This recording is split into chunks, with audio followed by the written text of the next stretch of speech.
Hey guys, what's going on? Zeta here. Welcome to another video. Today we are back with another ramble.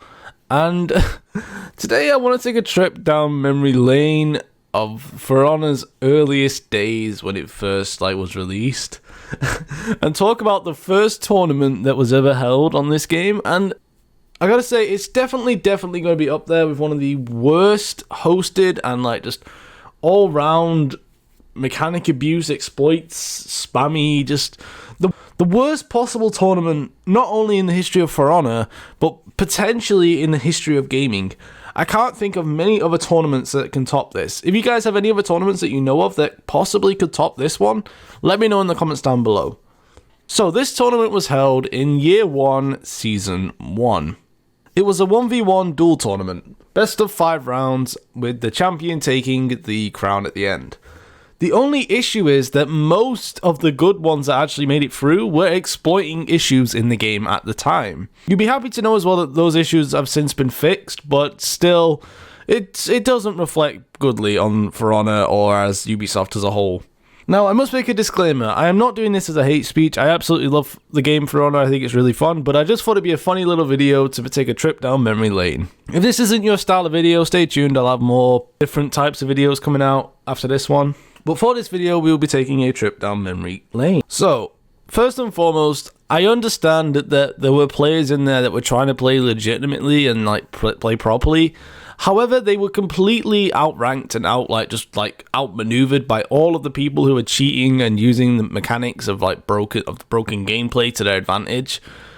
And it's a very, very sad and unfortunately factual memory to have of this game when it was first released. So we first and foremost had a raider that was getting beaten in the tournament and he was losing. He got his health down to nearly critical, and well, he was supposed to have lost. Basically, he's supposed to have lost. However, he whipped out the cheat card, the cheat system, and basically what he did was he was mainly just unlock teching. So, for those of you that don't know what unlock teching is, it was a big issue back when the game first came out. It's not really that much of an issue now. It still is there a little bit, but it's not as good as what it was back then.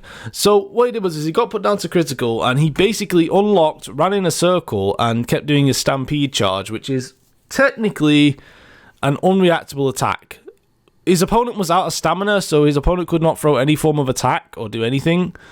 And therefore, he lost the fight due to him basically abusing a broken mechanic in the game. Look at that smug face, though. You see the guy with the sunglasses? You see the smug face on him at the end where he took it? Ridiculous. Absolutely ridiculous. There was another instance of a guy who versed a Orochi, I believe it was. And what happened is basically he was backing up into a corner. The Orochi had him on the back foot. And what happened was the Orochi guard broke him, he counter guard broke, and the Orochi fell down a small cliff and onto his back. When he landed on his back, the Warlord got a free top heavy, which essentially won him the fight, which is absolutely ridiculous if you ask me, guys. Look at the frustration on the guy that lost. Look at his frustration. And the other guy is just like, yeah, I know I beat you. Ridiculous. And last but not least, the big grand finale guy, the big guy at the end, as if it's not annoying enough, as if there's not enough salt to be rubbed into the wounds.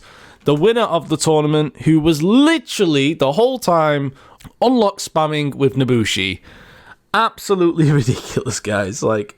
It pains me, it hurts to know that this tournament on the game that I very much do videos on and I love to play is a factual tournament and has happened, and it will always for the rest of eternity be known as one of the worst hosted tournaments in the history of not only For Honor but gaming. It hurts. It really does hurt, guys. But now let's talk about the positives. You'd be happy to know that those issues are no longer in the game for the most part. It's really, really good, compared to what it was back then. The game plays much more smoothly for the most part. Obviously, if there's people with high ping, there's not a lot you can do about that, unfortunately. But I'm sure they'll fix it in the future. But as of now, at the time of recording this, there's issues with ping. Unlock metas is no longer really a thing. I guess you can count Warlords as an unlock meta, but still, it's not as bad as what it was. Yes, guys, at the time of recording this, there are broken heroes right now in the game. As a lot of you say, Griffin and Warmonger. But at the same time, as much as there are broken heroes, there's also a chance that I believe they'll be getting nerfed in the long run. So it's not too bad right now, but at least it's not as bad as what it was back then. It has now been 4 years since this tournament was held, and I think personally the game is a lot better now than what it was back then. So that is a really, really good positive about all of this. There has since been another tournament, but it was a Dominion one, and there was nowhere near as much exploiting in the tournament. However, something that I did notice with the recent tournament is that the same 4 heroes were always played. I think it was Warmonger, Warlord, Centurion, and sometimes a Shaman. So, yeah, that's the only issue I had with this tournament that was recent now, which was the Dominion series. So guys, I hope you found this video a little bit entertaining. I know it was a bit different to what I normally do. I just thought I'd take a trip down memory lane for a funny video idea. If you did enjoy, leave a like and subscribe. I'll see you on the next one. Peace out.